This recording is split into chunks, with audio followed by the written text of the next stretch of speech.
My name is Majua Yi, and my English name is Gemma. I will answer the question A.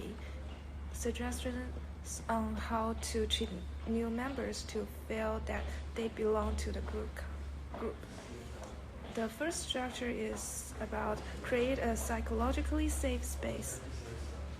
Every team should be built upon a foundation of trust. Most people, however, don't feel comfortable talking about how they are doing, how they are really doing at work. Nearly 60% of new members have never spoken to anyone at work about their mental health status. Additionally, leaders should look for opportunities to be an ally, especially for underrepresented groups. It helps to amplify their voice. Secondly, we should check in with people. Roughly 39% of respondents in the Belongings Barometer study said that they feel the greatest sense of belonging and inclusion when their leaders check in with them, personally and professionally. It can be happy things too. Asking how your new members are doing and they truly listen to their answer is a great way to make them feel sensed and valued. My name is Shenwenyi and my English name is Winnie. My major is finance. The third instruction is give people a voice who are feeling ignored. A sense of belonging in the workplace can also mean giving credit where it's due. Maybe a new member had a great idea that led to a big win for their department. Encourage managers to call on people who are trying to speak up but can't get a word in edgewise. If they notice that certain team members never speak up in meetings, consider checking in with them privately to ask how you can better include them in the conversation. Managers can also support those new members by providing them with resources that allow them to practice public speaking. The fourth instruction is celebrate self-identity. New member is likely made up of people of different race, ages, religions, and gender identities. Allow them to show up as their true selves, not a watered-down version of it. This also starts with the leaders at the top. That self-expression should also carry over to their work contributions. You might allow people who have been in their job role for a certain number of years to rewrite their job descriptions based on how they think they can best contribute to the company's converging growth and objectives. My name is Zhihong Li, and you can call me Frankie. My major is accounting. The fifth instruction is solicit opinions. This can play a key role in fostering an inclusive environment. Ask how the new members can increase the sense of belonging, such as in the way he is used to. Members can also encourage project-level inclusivity by asking for input from team members. Instead of just assigning each team member a project role, team leaders can understand the end goal and then ask how they want to contribute. This allows them to decide the roles they want to play and makes them more personally involved in the outcomes. The final instruction is encourage new member-led communities. New member-led communities bring together individuals with similar background or interests. This may include diversity, equity, and inclusion groups. More people can be brought in so that new members feel heard and understood. Creating an environment where people feel a sense of belonging is an ongoing process, so listen when people have a different point of view and pull into the conversation those who may feel left out. By keeping an open mind and choosing to be kind, we can create a group atmosphere where everyone feels welcome. Hello, my name is Jacob, and our question is about the expectation behaviors when we're in a new group. So we list like 10 tips. Firstly is to respect each other and sensitive to everyone's needs and concerns. Secondly is be accountable for your work.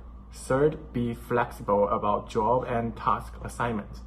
The fourth is be willing to help each other instead of displaying an "it's not my job" attitude. And the fifth is asking for help when you need it. Hi, my name is Kyle, and another 5 tips is the first is work safety together, and be open to constructive feedback without being defensive or negative. The third is be safe, motivated, and reliable. The fourth is share ideas for improvement. The finally is the positive and encouraging to other team members. Okay, thanks. My name is Li Zhuochen and my English name is Icy. My major is marketing and I'm going to talk about the difference and diversity among members and how we deal with it. The first one I want to mention is someone has special personality, like they do not willing to attend teamwork, for example. If the team members do not actively participate in group activities, other team members should clearly explain the division of tasks in front of everyone, and if they do not do it, they will not only bring loss to the team but also get F for their own homework. And secondly, if there is a conflict in the team operation, it is the best way to bring in the judgment of external experts. The relevant technical experts recognized by both sides will give the authoritative judgment and explain the detailed reasons. Reach an outcome that satisfies both members if the best solution has been evaluated by all members, but there are still team members who are not satisfied, then ignore them. This is Li Yanyu and my English name is Viva. My major is marketing. I will talk about point A. First, timely interruption of analyze, discussions and disputes, conflict avoidance. If there is no result after more than an hour of discussion on a problem and both parties are still in dispute, the project manager should timely intervene to stop the discussion. The issues of conflict and dispute are sorted out separately. As for the sorting of conflict points, the following thinking mode can be used for analysis. What is the problem to be solved? What kind of solution should be adopted? The problem that cannot be discussed clearly in more than 1 hour may not be discussed clearly in another hour. There is no need to waste too much time. Second, to stop the discussion in time that can avoid the emotional behavior between team members.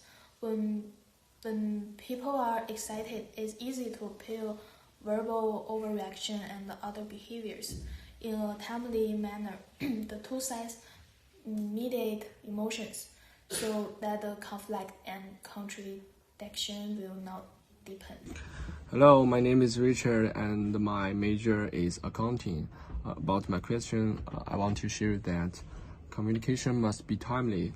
Once there is a conflict within the team, it must be coordinated at the first time, so as not to affect the cooperative relationship between employees.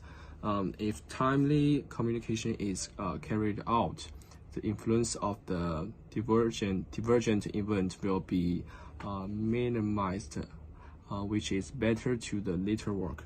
However, don't coordinate in the negative emotions. When the members involved in the conflict are in negative mode, don't do anything.